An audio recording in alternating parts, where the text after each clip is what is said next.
أعوذ بالله من الشيطان الرجيم. بسم الله الرحمن الرحيم.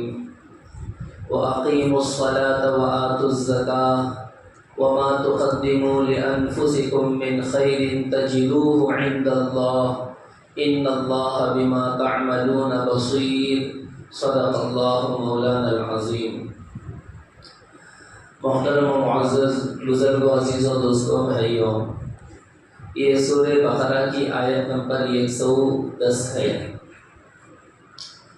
گزشتہ آیت میں اللہ جل شانہ نے یہودیوں کی شرارت کا تذکرہ کرتے ہوئے فرمایا وَدَّ كَثِيرٌ مِّنْ أَهْلِ الْكِتَابِ لَوْ يَرُدُّونَكُم مِّن بَعْدِ إِيمَانِكُمْ كُفَّارًا۔ ان یہودیوں کی دلی تمنا، دلی خواہش، دلی آرزو ہے کہ تم کو ایمان کے بعد کفر کی طرف پھیر دیں، اور ان کو حسد ہے تم سے۔ ان کے اندر کا جو حسد ہے وہ تمہاری دشمنی پر ان کو آمادہ کیا ہے۔ حاسد تھے، حسد تھی، حالانکہ من بعد ما تبین لهم الحق، حق ان کے سامنے پوری طریقے سے واضح ہو چکا تھا۔ چڑھتے سورج کی طرح یقین تھا یہودیوں کو کہ حضرت جناب محمد الرسول اللہ صلی اللہ علیہ وسلم ہی نبی آخر الزمان ہیں، آپ ہی آخری نبی ہیں۔ چڑھتے سورج کی طرح یقین تھا۔ اس کے باوجود ان لوگوں کو ان کے اندر کے حسد نے ایمان سے محروم رکھا۔ آپ اندازہ لگاؤ میرے بھائیوں عزیزوں، حسد کتنی بری چیز ہے اور کتنا بڑا گناہ ہے کہ اس حسد نے ان کو ایمان سے محروم رکھا، ہمیشہ ہمیشہ کی جہنم کا مستحق بنایا۔ اللہ جل شانہ نے چونکہ مسلمانوں کا یہ ابتدائی زمانہ تھا، حکم دیا فاعفوا واصفحوا، معاف کرو، درگزر کرو۔ عنقریب اللہ جل شانہ کی طرف سے تمہارے لیے حکم آئے گا حتی یأتی اللہ بامرہ۔ تو بہرحال اللہ جل شانہ نے پھر فتح عطا فرمائی، اسلام کو ایک شان و شوکت عطا فرمائی۔ ذلیل اور رسوا ہو کے یہودی مدینے سے نکلے۔ بزرگوں عزیزوں، اس کے ساتھ ہی اللہ جل شانہ نے حکم دیا وَأَقِيمُوا الصَّلَاةَ وَآتُوا الزَّكَاةَ، نماز قائم کرو، زکوٰۃ دو۔ اللہ کی مدد اور نصرت اللہ کی اطاعت و فرما برداری کے بغیر نہیں آئے گی، یہ اللہ کا بنایا ہوا اصول ہے، یہ ضابطہ ہے اللہ کا۔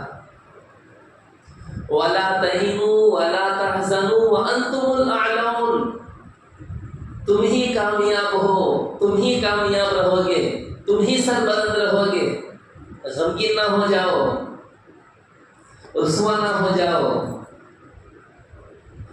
ان کنتم مؤمنین، شرط یہ ہے کہ تم سچے مومن بن کے دکھاؤ۔ سچا پکا مومن بننا شرط ہے۔ میرے بھائیوں، میرے عزیزوں، اللہ کی مددیں، اللہ کی نصرتیں اللہ جل شانہ کے فرما بردار بندوں کے لیے ہیں۔ تو اللہ جل شانہ نے حکم دیا میرے فرما بردار بنو، نماز قائم کر کے اور زکوٰۃ دے کر۔ کیا کہا اللہ نے؟ وَاسْتَعِینُوا بِالصَّبْرِ وَالصَّلَاةِ، نماز اور صبر کے ذریعے مدد حاصل کرو، اللہ کی مدد کرو، مدد چاہو اللہ سے۔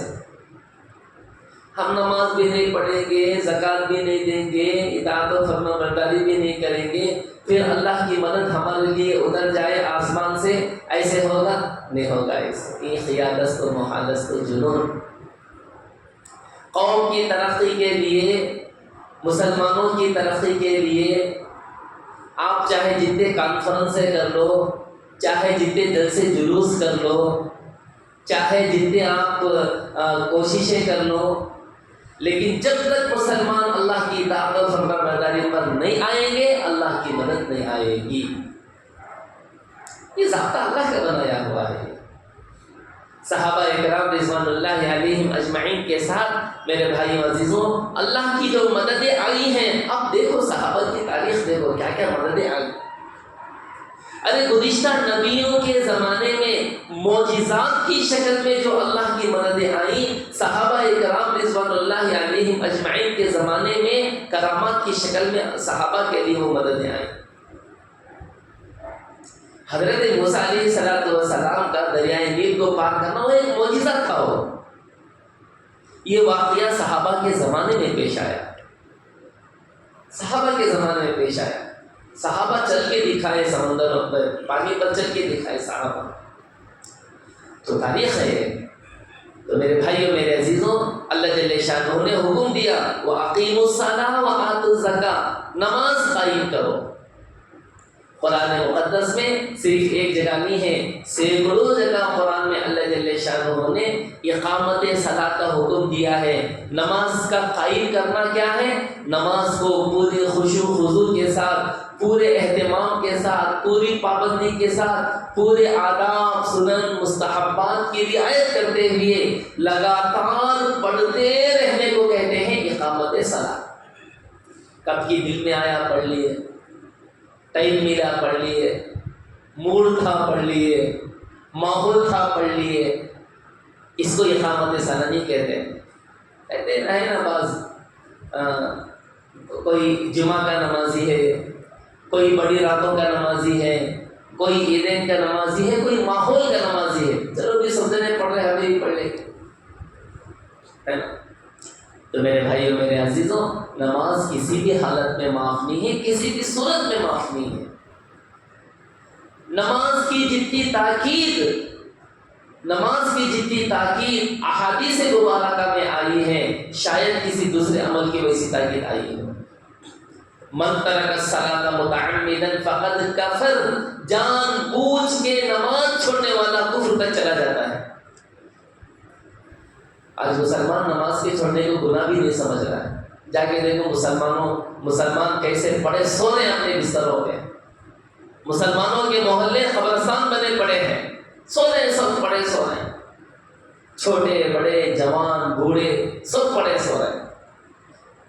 میرے بھائیوں میرے عزیزوں، نماز اللہ کا اہم ترین حکم ہے، اہم ترین۔ نماز میں کبھی غفلت نہیں ہونی چاہیے۔ اللہ فرماتے ہیں وَأَقِيمُوا الصَّلَاةَ وَآتُوا الزَّكَاةَ، نماز قائم کرو اور زکوٰۃ دیا کرو۔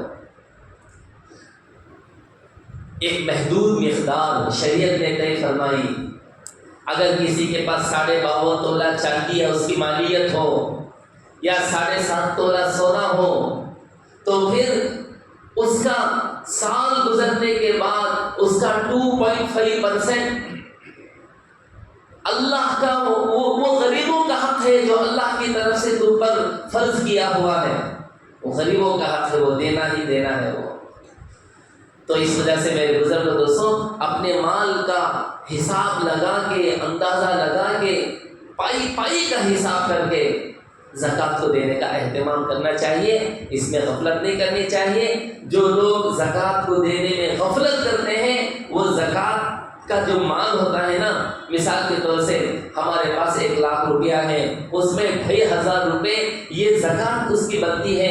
اگر ہم نے اس کو صحیح طریقے سے حساب کر کے زکوٰۃ نہیں دیا، 2,500 روپے میں سے اگر 1 روپیہ بھی ہمارے پاس بچ گیا ہے، تو وہ 1 روپیہ ہے نا، یہ پورے مال پر اپنا اثر دکھائے گا، وہ پورے مال پر دکھائے گا اپنا اثر۔ اس وجہ سے اپنے مالوں کا صحیح حساب کر کے زکوٰۃ نکالا کرو۔ اللہ فرماتے ہیں وَأَقِيمُوا الصَّلَاةَ وَآتُوا الزَّكَاةَ، نماز قائم کرو، زکوٰۃ دیا کرو۔ پھر فرمایا وَمَا تُقَدِّمُوا لِأَنفُسِكُم مِّن خَيْرٍ تَجِدُوهُ عِندَ اللَّهِ، اللہ فرماتے ہیں جو کچھ پہلے سے بھیج دو گے اپنی جانوں کے لیے کوئی خیر، اسے اللہ کے پاس پا دو گے۔ جو کچھ انسان دنیا میں خیر بھیجتا ہے، نیکی کرتا ہے، وہ نیکی انسان کو ضرور ملے گی، یہ وعدہ اللہ کا ہے۔ وَمَا تُقَدِّمُوا لِأَنفُسِكُمْ، اپنی ذات کے لیے جو کچھ تم اعمال کرتے ہو، من خیر، اچھے اعمال، نیک اعمال، تجدوہ عند اللہ، اللہ کے پاس اس کو تم پاؤ گے۔ بزرگوں دوستوں، یہ سب سے اہم بات ہے سمجھنے کی اور یقین کرنے کی۔ سب سے اہم بات، جسے یہ بات سمجھ میں آ گئی، ایمان کی لذت اسے محسوس ہو گئی۔ سمجھو یہ بات ہمیں سمجھ میں آ جائے کہ ہماری ہر نیکی کا بدلہ ہمیں آخرت میں ملے گا، اس پر یقین آ جائے انسان کو، ہر نیکی کا بدلہ ہمیں ملے گا۔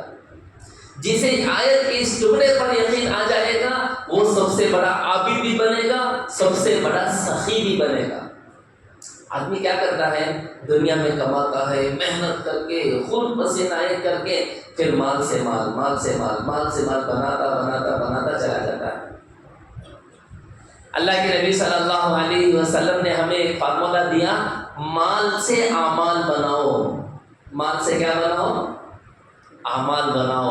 ارے 1 روپیہ تم اللہ کے راستے میں خرچ کرو گے، اللہ 1 کا ابتدا میں 10 دیں گے، پھر 700 دیں گے، پھر جیسا اخلاص ہوگا اللہ ویسا دیتے چلے جائے گے۔ صحابہ اکرام رضوان اللہ علیہم اجمعین کو یہ بات سمجھ میں آ گئی، کیا دل کھول کے لگایا ہے، کیا خرچ کیا ہے صحابہ اکرام نے، آپ اندازہ نہیں لگا سکتے۔ ایک صرف حضرت عبد الرحمن بن عوف رضی اللہ عنہ کو لے لو، اتنا لگایا ہے اللہ کے راستے میں، اتنا لگایا ہے اس کا کوئی اندازہ نہیں۔ حضرت عبد الرحمن بن عوف سے بڑا کوئی تاجر قیامت تک نہیں آ سکتا، یاد رکھو، قیامت تک نہیں آ سکتا ویسا تاجر، اور اتنا بڑا مالدار قیامت تک نہیں آ سکتا۔ اس امت کے سب سے بڑے مالدار، اس امت کے سب سے بڑے تاجر، اللہ کے نبی صلی اللہ علیہ وسلم نے نام لے کے کہا عبد الرحمن بن عوف جنتی ہوگا۔ ارے لاکھوں نہیں، کروڑوں روپیہ لٹایا، کروڑوں روپیہ لٹایا۔ 1 کروڑ کا چندہ دیتے تھے حضرت عبد الرحمن بن عوف، 1 کروڑ کا، کہیں 150 کروڑ 200 کروڑ تک کا چندہ دیا ہے حضرت عبد الرحمن بن عوف رضی اللہ عنہ نے غزوات میں۔ مرتے وقت وصیت کی تھی حضرت عبد الرحمن بن عوف رضی اللہ عنہ نے، میرے مال میں سے، بدری صحابہ میں سے ہر ایک صحابی کو 1 کروڑ روپے دیے جائے، ہر صحابی کو۔ کتنے بدری صحابہ تھے اس وقت؟ 100 بدری صحابہ باحیات تھے۔ 150 کروڑ کی وصیت کی تھی حضرت عبد الرحمن بن عوف نے کہ یہ 150 کروڑ روپے مدینے کے فقراء پر تقسیم کیے جائیں۔